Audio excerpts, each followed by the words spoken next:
രസകരമായ ഒരു കാര്യം എനിക്ക് ഓർമ്മ വരുന്നു. ഒരു വലിയ കളരി ആശാനുണ്ടായിരുന്നു.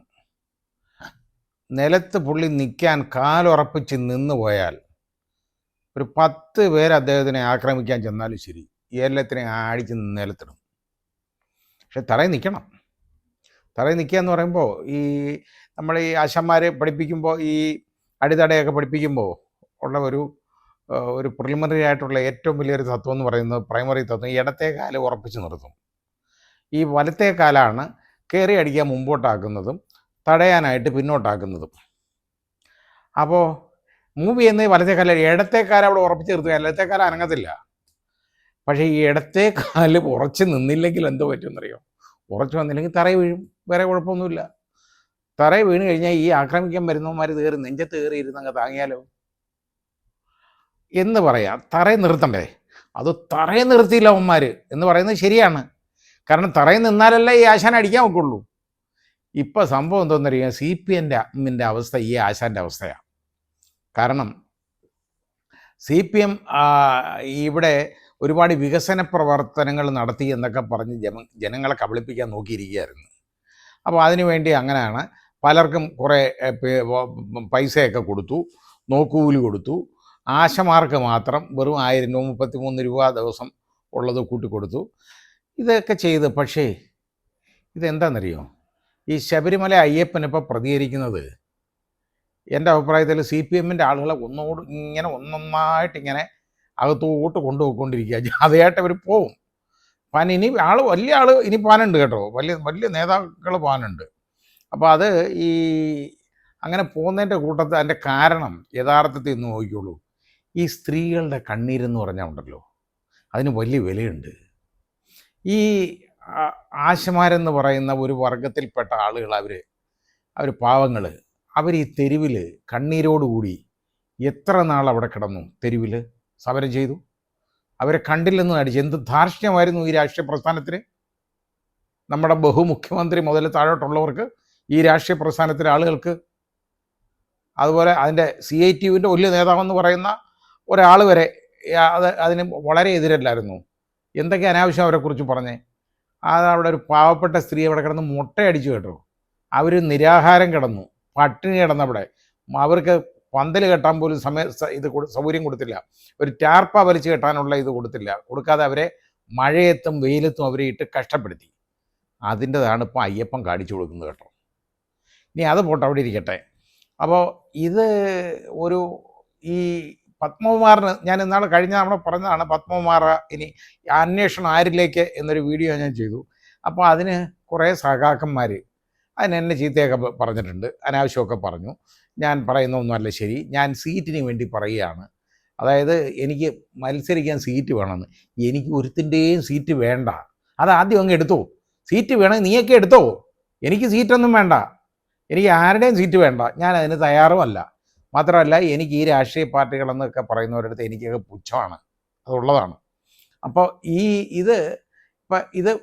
ഇനിയിപ്പോൾ ഇതിനകത്ത് ഈ പത്മകുമാറിന് സംഭവിച്ച എന്താണ് നമ്മളൊന്ന് നോക്കിക്കോളൂ. പത്മകുമാറിന് സംഭവിച്ചത് ഞാൻ അതിൽ പറഞ്ഞിരുന്നു, ഇനി അന്വേഷണം ആരിലേക്ക് എന്ന് പറഞ്ഞിട്ട് ഇനി പത്മകുമാറിലേക്കാണെന്നുള്ള ഒരു ധ്വനി ഞാൻ അതിൽ കൊടുത്തിരുന്നു, ഞാൻ പറയുകയും ചെയ്തു. ഇപ്പോൾ എനിക്കറിയാമായിരുന്നു പത്മകുമാർ ഉറപ്പായിട്ട് അറസ്റ്റിലാവുമെന്ന്. ഇതിനകത്ത് ഇനി ഇതിൻ്റെ പുറയിൽ ആളുണ്ട്. ആരൊക്കെയാണെന്നുള്ളതിനെക്കുറിച്ച് എനിക്കൊരു ഊഹവും ഉണ്ട്. കാരണം ഞാനിത് കണക്ക് കൂട്ടി ഇങ്ങനെ ഇരിക്കുകയാണ്. കുറേ വർഷങ്ങളായില്ലേ ജഡ്ജിയായിട്ടും വക്കീലായിട്ടും ജഡ്ജിയായിട്ടും ഒക്കെ ഇരുന്നത്, അറിയാം. അപ്പോൾ ഇതിൽ പത്മകുമാർ ആദ്യം പറഞ്ഞ എന്താണ്, പത്മകുമാറിനെ പറ്റി അബദ്ധമാണ് ഞാൻ പറഞ്ഞത്. ഉണ്ണികൃഷ്ണൻ പോറ്റിയെ പിടിക്കുന്നു. ഉണ്ണികൃഷ്ണൻ പോറ്റിയായിട്ട് പത്മകുമാറിന് ഒരടുപ്പവും ഇല്ല എന്നുള്ള രീതിയിൽ ആദ്യം സംസാരിക്കുന്നു. ഇവിടെയൊക്കെ വരുന്ന കണ്ടിട്ടുണ്ടെന്നായി. പക്ഷേ ഉണ്ണികൃഷ്ണൻ പോറ്റി ഇയാളെ വീട്ടിൽ പോയിട്ടുണ്ടെന്നും അവിടെ ഇരുന്ന് ഗൂഢാലോചന നടത്തിയെന്നും ഉള്ള എവിഡൻസ് യഥാർത്ഥത്തിൽ SIT കളക്ട് ചെയ്തതായിട്ട് അറിയുന്നു. ഉണ്ണികൃഷ്ണൻ പോറ്റിയും പറഞ്ഞാണ്. അപ്പോൾ നേരെ ആദ്യം ഇങ്ങനെ പറഞ്ഞു, ഇത് തന്നെ കള്ളമല്ലേ പത്മകുമാർ പറഞ്ഞേ. പിന്നെ ഏറ്റവും വലിയ കള്ളം അയാൾ പറഞ്ഞത് എന്താണെന്നറിയോ? അതായത് ഞാൻ കാണുമ്പോൾ ഞാൻ കണ്ടത് ചെമ്പുവാളി തന്നെയാണ് അവിടുന്ന്. അത് ഞാൻ കാണുമ്പോൾ ചെമ്പുവാളിയായിരുന്നു. ഇയാൾ കണ്ടേക്കുന്നത് ദ്വാരപാലകരെ പൊതിഞ്ഞേക്കുന്ന ചെമ്പുവാളിയാണ് കണ്ടതെന്നാണ് ഇയാൾ പറഞ്ഞത്. എന്തുമാത്രം അനാവശ്യമാണെന്ന് ആലോചിച്ച് നോക്കിക്കോളൂ. ഏറ്റവും വലിയ കള്ളത്തരം. ആദ്യം മുതൽ കള്ളം. പിന്നെ ആണ് അയാൾ പതുക്കെ പതുക്കെ ചുവട് മാറ്റി അന്വേഷണം നടക്കണം, നല്ലതായിട്ട് അന്വേഷണം നടക്കട്ടെ, നന്നായിട്ട് നടക്കട്ടെ, അന്വേഷണം ആരിലേക്കൊക്കെ എത്തട്ടെ, ഇതാണ് എന്നൊക്കെ പറഞ്ഞു. ഈ ദേവസ്വം ബോർഡ് പ്രസിഡൻറ്റ് ഈ അറിയാതാണോ, ശബരിമലയായിട്ട് ബന്ധമുള്ള എല്ലാ ആളുകൾക്കും അറിയാം ഈ ദ്വാരപാലകരുടെ മുകളിലും അതുപോലെ തന്നെ ആ കട്ടളപ്പാടിയിലും വാതിൽപ്പാടിയിലും അതേപോലെ തന്നെ അതിൻ്റെ മേൽക്കൂരയിലും സ്വർണം ക്ലാഡ് ചെയ്തതാണെന്ന് അറിയാം. എന്നിട്ടാണ് പറഞ്ഞേ, എനിക്കറിയാം ചെമ്പുപാളി എന്നാണ് എനിക്കറിയാവുന്നത്, തീർന്നു. പിന്നെ അതോടുകൂടി ചെമ്പ് പിന്നങ്ങ് മാറി. അത് അദ്ദേഹത്തിൻ്റെ ആദ്യത്തെ ഒരു പ്രസ്താവനയായിരുന്നു. അപ്പോൾ ഇത് പോയി. അപ്പം ഇനി ഞാൻ പറയാൻ പോകുന്നത്, ഈ ഉണ്ണികൃഷ്ണൻ പോറ്റിയായിട്ട് അടുപ്പമുള്ള ഒരു വലിയ രാഷ്ട്രീയ നേതാവുണ്ട്. അതാരാന്ന് ഞാൻ പറയുന്നില്ല. അത് ഈ പത്മകുമാറിനെ കഴിയൊക്കെ വലിയ ആളാണ്, നല്ല കറപ്റ്റാന്നുള്ള ഒരുപാട് പേരെടുക്കുകയും ചെയ്തിട്ടുള്ള ആളാണ്. ഏതായാലും ഈ ഉണ്ണികൃഷ്ണൻ പോറ്റി വളരെ നല്ലവനാണെന്ന് അയാൾ അഭിപ്രായം പറഞ്ഞിട്ടുണ്ട് കേട്ടോ. വളരെ നല്ലവനാണെന്ന് വളരെ നേരത്തെ പറഞ്ഞിട്ടുണ്ട് അഭിപ്രായം. അതേപോലെ തന്നെ അതൊക്കെ ഇനി വരും, അത് മാധ്യമങ്ങളിലൊക്കെ വന്നിട്ടുള്ളതാണ്, വരും. ഇനി അതേപോലെ തന്നെ ഈ വാസുവിനെ കുറിച്ചും വളരെ നല്ല അഭിപ്രായമാണ് ഇപ്പോഴും അദ്ദേഹത്തിനൊക്കെ ഉള്ളത്, പല രാഷ്ട്രീയ നേതാക്കൾക്കും ഉള്ളത്. അങ്ങനെയുള്ളവരൊക്കെ ഇച്ചിരി ബുദ്ധിമുട്ടിലാവും.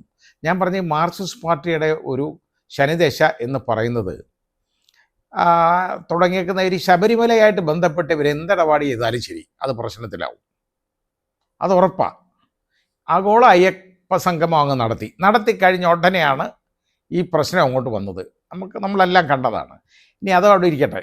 ഇത് ഓരോരുത്തരും വന്നേക്കുന്ന ആ കാര്യങ്ങൾ ഇന്ന് നമ്മുടെ സഖാവ് MP ഗോവിന്ദൻ, സംസ്ഥാന സെക്രട്ടറി CPM-ൻ്റെ, അദ്ദേഹത്തിൻ്റെ കാര്യം പറഞ്ഞ് 2 കൈയും എടുത്ത് കാണിച്ചു. ഞങ്ങളുടെ കൈകൾ ശുദ്ധമാണ്, CPM-ൻ്റെ കൈകൾ ശുദ്ധമാണ്. അപ്പോൾ എനിക്ക് ഓർമ്മ വന്നത്, ഒരാൾ നിയമസഭ പറയുന്നത് നമ്മൾ കേട്ടു, ഈ കൈകൾ ശുദ്ധമാണ് സാർ എന്ന് പറഞ്ഞാൽ CPM ആ പറഞ്ഞ ആളായിരിക്കും, അതായിരിക്കും MP ഗോവിന്ദനും ഏറ്റു പറയുന്നത്. ഏതായാലും ശുദ്ധത ഇപ്പം നമ്മൾ കണ്ടല്ലോ, കൈകൾ ശുദ്ധം. എന്നിട്ട് പറയുക, ഇപ്പോൾ ഇവരെ അറസ്റ്റ് ചെയ്തു, പത്മകുമാറിനെ അറസ്റ്റ് ചെയ്തു, അതിനെക്കുറിച്ചുള്ള ചോദിച്ചു കഴിഞ്ഞപ്പോൾ അദ്ദേഹത്തിൻ്റെ റിയാക്ഷൻ, നമ്മുടെ സംസ്ഥാന സെക്രട്ടറിയുടെ റിയാക്ഷൻ എന്ന് പറയുന്നത് വളരെ രസകരമായ റിയാക്ഷനാണ്. ആരോപണമല്ലേ ഉള്ളൂ, കുറ്റാരോപിതൻ അതല്ലേ ഉള്ളൂ. ഇത് കഴിഞ്ഞിട്ട് ഇനി കുറ്റക്കാരനാണെന്ന് കണ്ടതല്ലേ ഉള്ളൂ.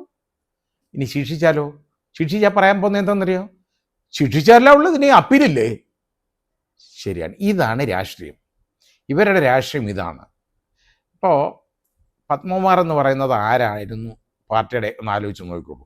അതിന് മുമ്പ് വാസുവാണെന്നുണ്ടെങ്കിൽ നമ്മുടെ മുഖ്യമന്ത്രിയുടെ ഏറ്റവും അടുത്ത ആളായിരുന്നു, വളരെ അടുപ്പമുള്ള ആളാണ്. മാത്രം CPM-ൻ്റെ വളരെ അടുത്ത ആളാണ്. പഞ്ചായത്ത് പ്രസിഡൻ്റായിട്ട് 2 ടേം ഇരുന്നിട്ടുണ്ട്.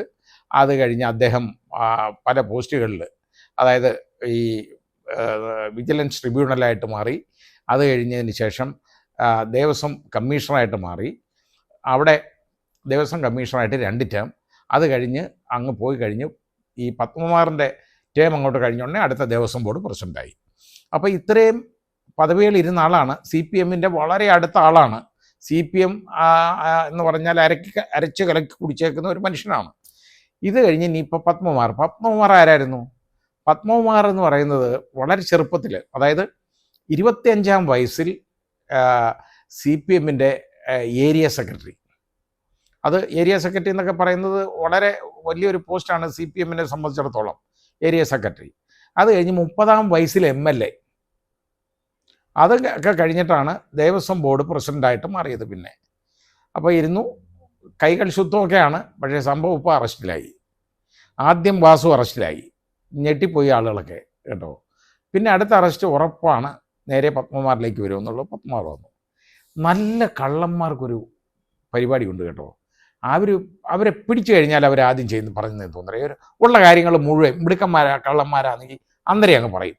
കാരണം എന്താണെന്ന് പറയുക, അവരെക്കുറിച്ച് അതിന് 2 വിധമുണ്ട്, അവരങ്ങ് പറയും. അത് 2 കാര്യത്തിനാണ്. ഒന്ന്, ഈ അന്വേഷണം, പിന്നെ അവരെക്കുറിച്ച് അന്വേഷിക്കേണ്ട കാര്യമില്ല, അവരുള്ള കാര്യമെല്ലാം പറഞ്ഞു.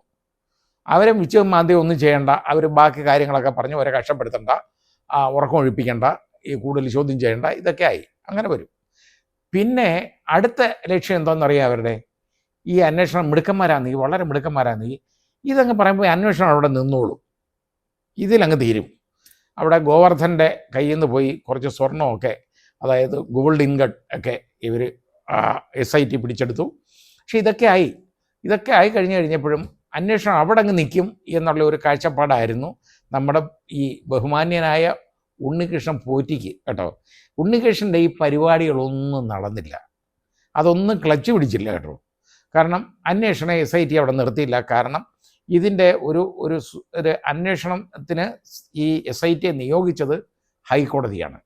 അപ്പോൾ അത് വന്നു കഴിഞ്ഞപ്പോൾ പ്രശ്നമായി. കാരണം ഹൈക്കോടതി പറഞ്ഞു ഇന്ന ഉദ്യോഗസ്ഥരെ SIT ആയിട്ട് ആ സ്പെഷ്യൽ ഇൻവെസ്റ്റിഗേഷൻ ടീം രൂപീകരിക്കാൻ പറഞ്ഞു.